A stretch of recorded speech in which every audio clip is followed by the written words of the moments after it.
Hello and welcome to the Women at the Top podcast interview series. My name is Regina Barr and I'm the founder of the Women at the Top network, and I'll be your host today. Women at the Top is a community of like-minded women who share the WAT vision and mission. And our goal, simply put, is to empower aspiring women to lead. And we do that in a couple of ways: by providing information, having you access training, and helping to make some great connections. Joining me today is Lisa Rehurek, author of Dare to Be Influential, Maximizing Positive Influence While Still Being True to You. So before we get started, let me tell you a little bit about Lisa. Lisa is a best-selling 9-time author, national speaker and trainer, podcast host, and a multi-million-dollar business leader who is passionate about inspiring others to be the drivers of positive influence. Spunky, fun, and out-of-the-box thinker, Lisa left her 25-year corporate leadership position and founded the RFP Success Company, where she and her growing team have helped small and mid-sized businesses win more than $300 million in state government contracts. On that note, welcome to our podcast today, Lisa. Thanks, Regina. I'm so excited to be here. We're so excited to have you. So I'm going to go ahead and jump right in and get us started. And for those that have been listening to the podcast for a while, they know that I always start with the backstory. I love hearing the backstory of our guests and the backstory on the book. So tell us a little bit about your professional journey that led you to the writing of Dare to Be Influential. Absolutely. It's a little bit crazy, very much a roller coaster, which I'm sure a lot of the listeners can relate to. I started my career in the hospitality industry, actually. That's what I got my degree in. But it just ended up not being what I wanted. And I was on this crazy journey of figuring out what I wanted. I was watching my sister be perfect in everything, and she knew exactly what she wanted. And my family always knew what they wanted. And then here I was on this roller coaster, got into a corporate consulting gig by accident a little bit and ended up staying there for quite a long time, left there and started some businesses with an ex-colleague, and then ultimately decided to leave there and start my own business. I don't know what possessed me to do that. I had nothing in my life really that led me to entrepreneurship, nobody that like as a role model for that, but I was still searching. And ultimately, for anybody that started their own business, it becomes very much of a personal development journey. And in all of that, I just started realizing that I spent so much time trying to follow the path that I thought I should go on, what my family wanted, what society told us we needed to be, right? And when I finally let go of that and just leaned into who I am and what I wanted and what made me happy, everything started to fall into place. And that's really ultimately what led to writing this book. That's wonderful. I always joke that small business owners do what they were seeking. Yeah. They somehow, like you said, it's a personal development journey. And an example of that is I remember feeling burned out in my business and I was like, wow, I could really use a retreat. Well, guess what? I did a retreat for a couple of years for small business owners and corporate women because that's what I was looking for. And guess what? It wasn't out there. So I just find that entrepreneurial spirit in women in particular, because very often what we're looking for, we can't find. So we create it. So kudos to you for creating something from your journey, which leads me then to the title of your book, Dare to Be Influential. So tell us a little bit, what's the difference between influencer, which I think a lot of people are familiar with that term from social media. So what's the difference between influencer and being influential? And can anyone be influential? Absolutely. To me, being an influencer is being in the public eye. It tends to, like you said, social media, right? There are a lot of influencers out there right now. They're in the public eye. They're very well known. People see them. They're very visible, and their influence shows very publicly. But being influential can be very small, and absolutely anybody can be influential. And we are, whether we know it or not, whether we want to be it or not, we are influencing people in our day-to-day lives. So being influential with the energy that you put out, the way you treat people, the way you speak to people, the kindness, we've seen over the past, I don't even know how many years now, I've lost track of the years after COVID, right? But it feels like the world Absolutely. has gotten meaner because we've got more of a platform, and you're being influential in a negative way. So we can show up positively or negatively, but we're influencing people around us every day and every minute that we're interacting with other people. Well, I like your focus on positivity. In other words, that using your influence for good, right? You know, I never forgot an incident where I went to a bookstore and I was there to see an author. She wrote the book Earn What You're Worth. So I was still in corporate at the time. Earn What You're Worth, what you're worth. And it was when we had bookstores back in the day. And I remember this woman was standing online. I didn't know anybody there. I just showed up, wanted to meet the author, hear what she had to say, buy the book. And she was really kind of down. And I just started talking with her and, just tried to be positive about her situation. And periodically, this is many years ago, she still emails me. I had given her my card. And that being a person of influence, again, in a small way with this woman, and being positive had like a ripple effect on her and her life. So I think that we need more of that.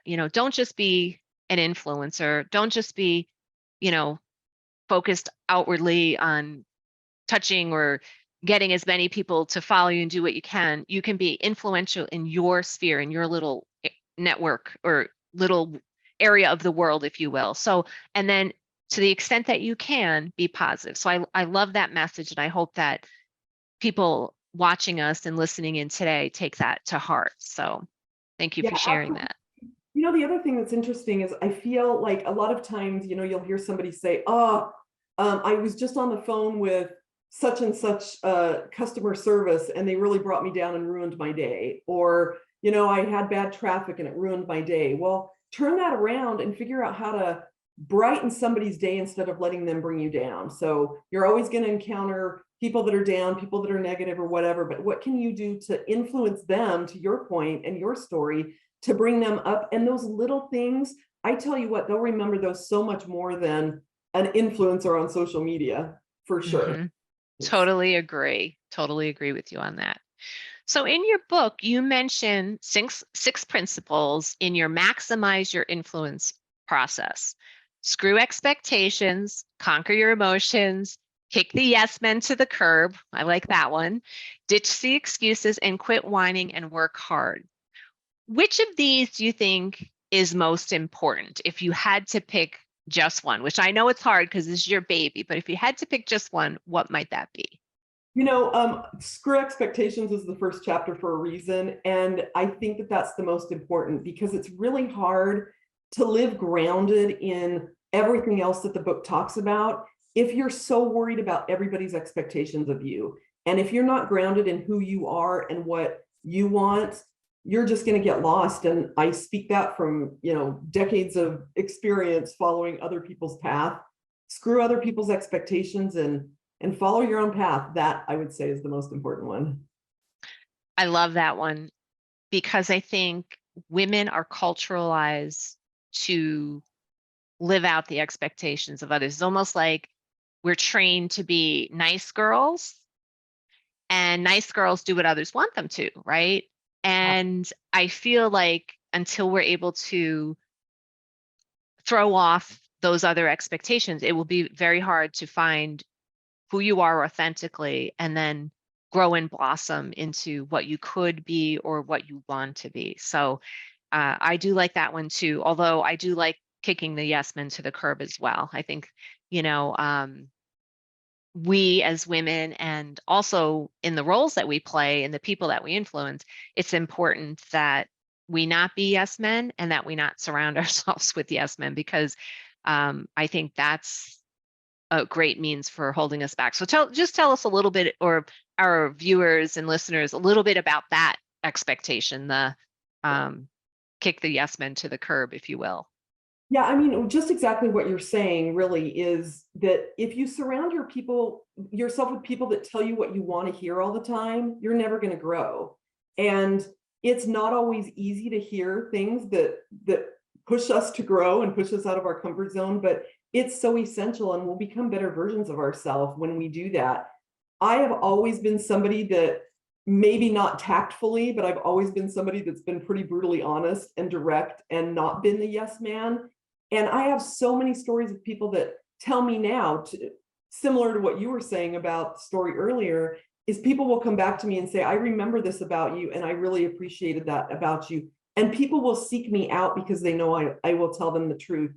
It drives me crazy when friends or colleagues or whatever just tell me what they think I want to hear. And it's just not going to do me any good. That's maybe going to feed my ego, but that is not going to help me grow. And I don't care about the ego. I want to grow. Exactly. And I'll tell you something, Lisa, I'm originally from New York. So what I like to tell people is I'm very direct, but in a kind way. Yes, So I'll leave you with that thought. yes. So you tell a story at the beginning of the book that involves Marilyn Monroe and Ella, Fitzgerald. So tell us about that, and how does that relate to impactful influence? I love this story so much because we all know Marilyn Monroe was such an influencer, right? She was, in her day, very much an influencer. And the story goes that she had come across Ella Fitzgerald, loved her music, but Ella just wasn't getting the notoriety. She wasn't getting to play on the bigger stages. And so Marilyn Monroe, used her influence to get Ella on a bigger stage. And as part of that, Marilyn had to show up every night, sit in the front row to draw the crowd in. So it was kind of like a give and take. And I love this example because it's a great example of, again, Marilyn being this influencer, very big public eye, but also out of the kindness of her heart, taking that to bring somebody else up that she knew deserved it. And Marilyn didn't do it for herself. She didn't do it for any, fame and fortune for her. She did it simply because she said, this woman is amazing. So let me use what I have access to bring her to where I believe she deserves. And we should all be doing that, whatever platform we have, lifting each other up, sharing our successes, giving the opportunity for other people to shine as well. Yeah, I love that story too. And I'll tell you, similar to, in a small way, that was the genesis of this podcast. What I saw was that when I would read newspapers and magazines, because I've been podcasting for over a decade now, probably going on 12 plus years, what I saw was that very rarely were women mentioned, and very rarely further were women authors mentioned. And I really struggled with that. I thought, wow, there's all these amazing, great women that I run into and see, and they don't have a platform. And I thought, I was interested in starting this podcast. I don't think we called it a podcast back in the day because nobody knew that word yet. And I decided that I was going to focus solely on women and women authors for the podcast. And I stayed almost 100% true to that. And I will make an exception occasionally to have a guest, a male guest, if I feel like there's a relevant topic. So an example would be Mark Romero, who does a lot of development through music. And I've known him for years, and I use him occasionally as a coach for myself. So I do make exceptions, but to your point, with the little bit of influence in my neck of the woods that I had, I wanted to try to lift up and elevate other women. And so here we are today. I love it. It's amazing. Like, what a trailblazer, right? You were for that message and also for podcasting in general. I love it. So congratulations. Well, I joke sometimes with folks that sometimes I was not cutting edge, I was bleeding edge, because I chuckle because I did virtual conferences back in the day, when nobody was doing virtual conferences and we didn't have Zoom. Oh, Like I thought, oh my gosh, if I was starting this today, how easy, right, would it be? But I am grateful that we have tools like that now. So yeah, now you talk about needing to truly know yourself before you can make an impact, which I think that's really critical, that you really do have to know yourself. So I was interested to see that you were writing about that, and how that impacts your ability to have an impact. So what happens with people when you don't have a sense of your true self? Yeah, I mean, really simplistically, you can't really be a leader, right? You end up following the masses and you end up doing what I did and kind of following all these different trails. And I remember this early in my entrepreneurial career, I was still kind of trying to figure out who I was, what my business was going to be. And I went to a series of events. So I went to a Brendan Burchard event, I went to an eWomen Network event, a Lisa Sasevich event, and all within like a 2-week period. And I remember being at the eWomen Network conference, and a woman that I hadn't seen for a while walked up to me and said, "Hey, it's so good to see you. How are you doing?" And I just broke down in tears. I was such a hot mess in my head because I was bouncing from like, okay, Brendan said to do this, but then I go over here and Sandra Yancey says to do this, and I go over here and Lisa says to do this. And you just can't find your footing and you'll be all over the place and you'll just be following the masses instead of owning your space. And it's not even just, because people might be saying, well, I don't need to be a leader. It's not even being a leader out in the world, it's being a leader of your own life. Like, how are you taking charge? And I feel like it sounds so ridiculous that we have to find ourselves. Like, we live with ourselves every day, but there's just so much noise out there. Once we know and we're grounded in that, everything else falls into place. We can find our passions, we can love what we can do, what we do, and then we can give back so much more abundantly and freely when we're in that space. It's so interesting when I know all the names that you mentioned. I've been to an eWomen Network conference, and what I like about what you said is sometimes it's too much, right? Too much information overload when really what you need is some quiet time with yourself. And sometimes for me, like going on that journey to just really figure out who you truly are and what you truly want. And I think importantly, creating your own definition of success, because I think a lot of women use whatever society tells them. And I think it's really important for women to find that, to define that for themselves. And I'm a big fan of when you need resources, go get them. But sometimes I think we're looking so much outside of ourselves for someone else to have the answer when really the answer is inside. So maybe next time I'm on a search, instead of going to all these events, I'll just go on a warm vacation and by myself That idea. But in January. In January, there is value to all of those events and all of those mentors and all of that. But if you're in a place of not knowing who you are, you're grasping at straws, right? You're grasping and you're taking in those messages as the Bible, instead of saying, okay, what can I walk away with that I can put into my life that they've told me, instead of thinking that I need to implement all of it. So it comes from a very different space. And I still go to events and I love it, but I know now where to pull from and what to walk away from. And it's just a much more grounded space. Completely agree. And I like to tell people, this will sound a little cynical, and I'm really not cynical. I'm pretty optimistic. I love to go to events. I love to see new speakers. I love to have that energy fill my well. But I used to have these very, very high expectations. Like you said, like you're going to be doing all these things. Now, when I go to an event, I'll have a goal. Like maybe there's somebody I want to try to meet at the event, or, so I'll have maybe 1 or 2 goals. But I have learned that if I take away one actionable item, then that event has been a success for me. And since I've done that, because can we really focus on 6 things if we go to an event and then we come back and we're in our office? No, but we might be able to focus on one thing. And so that's how I have kind of learned to reset my expectations. And then you're really honing in on, okay, there's 6 things. What do you think where are you going to get the biggest impact?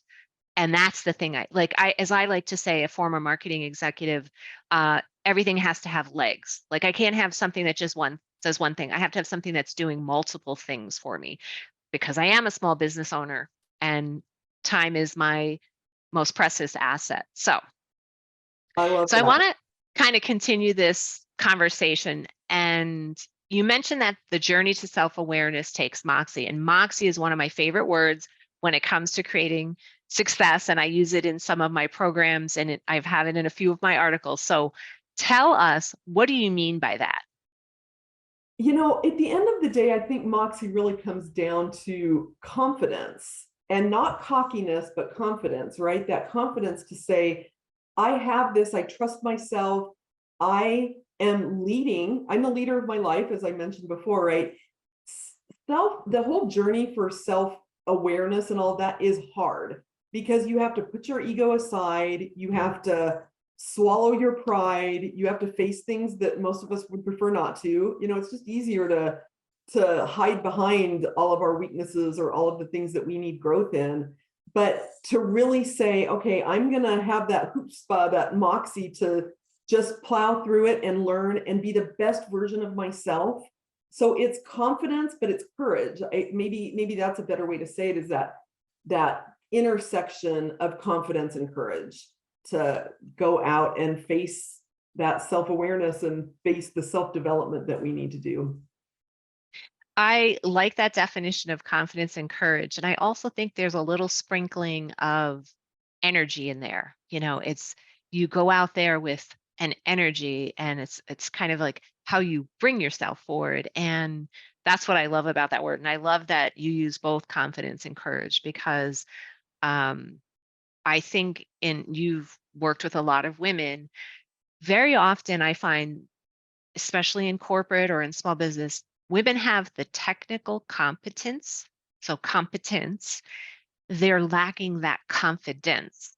Yeah. And, so if more women can just lead with that confidence and courage, and know that, they're more than enough in whatever they're doing. I just myself put my name in to be on a local commission in my community. And, I went out and looked at the requirements. And at first I was like, do I have all the skill sets? And then I was like, yeah, two other guys put their name in. Right? They probably didn't even go out to the website. I looked at some of the past meetings, online, I looked at the agenda, I looked at the mission, what their goals were, did this due diligence, and I thought, yeah, I could do this. I'll be You. happy to tell you I was selected. So I wrote up a letter reflecting why I thought I would be a great candidate for this commission. So there you have it. You have to have a little confidence, and then you have to have that courage to take some action. Yeah, and women fall into that whole fraud syndrome a lot. Like really the feeling like a fraud, feeling like they're not good enough. Much more to your point, men will say, I meet 5 of these 10 things, so I'm going to go for it. And women will say, I meet only 9 of the 10, so I can't go for it. Exactly. We're really bad about that. And the courage and the trust is really important. Exactly. And what I like to tell women when they're having that conversation in their head, because that's where the conversation is happening, I said, how about this? How about you let somebody else weigh in on that? Like, so put your name in the hat and let somebody else tell you you're not qualified. That is a great, Right? Mm-hmm. And then, you know, lo and behold, 99% of the time, these women either get a promotion, or they are able to leverage an opportunity, or whatever it might be that they were a little hesitant to move forward with. beautiful. So let's talk about the book again. So Dare to Be Influential was written with several stories from your own life. So let's talk about who was Lisa Rehurek prior to understanding impact and influence versus the Lisa that we see sitting in front of us right now. What shifted for you? Yeah, I mean, I would say the Lisa before was searching for that grounding and who I was, and the ability to just trust that I could be me, right? And the Lisa now, I have 100% trust in who I am and my decisions that I make, and confidence in myself, trust in myself, and I know who I am. And that just makes all the difference in the world. So everything in your life revolves around that, right? The decisions we make with our business, what we build a business on, what we build a career on, who we are friends with, how we set boundaries, how we handle emotions. I mean, all of that is grounded in us being confident and trusting in who we are. And I'm there now, but woo, it was a journey to get there. It was a journey. And, what's that saying? It's the journey, not the destination. So all good, right? Yes. Yes. And honestly, I had to go through that journey to get to where I am now. Like I had to go through all those hiccups and all those bumps and all those hard times because I wouldn't have ever gotten through that self-discovery phase without all of that. And the fact that I still pushed through and I had the courage and at least a little bit of trust in myself to take all those leaps, even though I fell on my face a whole bunch of times, it got me to where I am now. And I still fall on my face. I'm not there. I'm still on a journey. I just know that I'm so much more grounded in who I am now. And I feel really good about being me, and the right people will like, people won't. So that's exactly right. And it's not about how many times you fall down, it's about getting up. So let's talk. You mentioned a little bit about emotions there, and I want to kind of tap into that. So, a lot of talk about EI or EQ, which emotional intelligence, right? And that seems to be a central theme that you talk about often. So why do business professionals need to be knowledgeable and exhibit emotional intelligence? Why is that important? Emotional intelligence is the way that we react to things, right? The way that it doesn't mean that we don't have emotions. It means that we're able to manage them and work with them. And our communication is all about, like, if you think about your partner, your relationships that you have, whenever things get testy, whenever you get into arguments, it generally comes down to communication, and the communication starts to fail because emotionally we get riled up, right? And so it's about being able to manage our emotions. And what's so hard about emotional intelligence is it's not really measurable, but people can see it a mile away. In my corporate career, I was horrible with emotional intelligence. I had people telling me, you wear your emotions on your sleeve. I mean, if I was mad, people knew it. If I was happy, people knew it. And I know that it held me back. I mean, I had a great, great career, but I probably could have had it even better if I had mastered that earlier in my career. And I always have to look at the book because I forget the statistics, but people with EQ, people with average IQs with high emotional intelligence outperform people with the highest EQ 70% of the time. So I think we as a society tend to put a lot of value on IQ, but if you have the combo, you're going to outperform your high IQ people without a problem. And it's just, average people, I think it's $29,000 a year. People with high EQ make an average of $29,000 more than people that don't have high EQ. So people are watching, but the people around you can't pinpoint it. So you're not going to sit in a performance review and hear like, you need to improve your emotional intelligence. If you've got it, you're going to excel. If you don't have it, and they can't tell you why you're not excelling, or you can't tell yourself why you're not excelling, I would say go back and look at your EQ. It's a hard thing to measure. It's also a hard thing to face and a skill to develop, but it's so important, so important.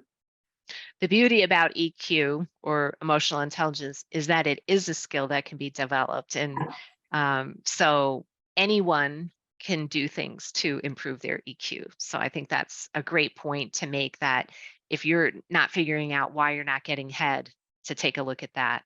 So it's hard to believe, Lisa, but we are actually winding down on time. And so before we go, I would like to ask, do you have one piece of advice, just one, that you think you could offer to our listeners today, if you could only give them just one piece of advice as they move forward? Yeah, my one piece of advice really is to get in touch with what is most important to you. I call it core values. Kind of make a list of those 5 or 6 things that are most important to you as your core values, and live and breathe off of those. And that'll help you in everything that you do. I love that. And so we are going to leave with core values. And that does conclude our interview with Lisa Rehurek. And just a reminder, you can learn more about Lisa at www.rfpsuccesscompany.com. rfpsuccesscompany.com, one word. Thank you for being here today, Lisa. And for those of you still online or watching or listening, don't forget to visit reginabarr.com, where you can learn more about our upcoming podcast and other events on the event page. So with that, thank you all for joining us today, and have a wonderful day.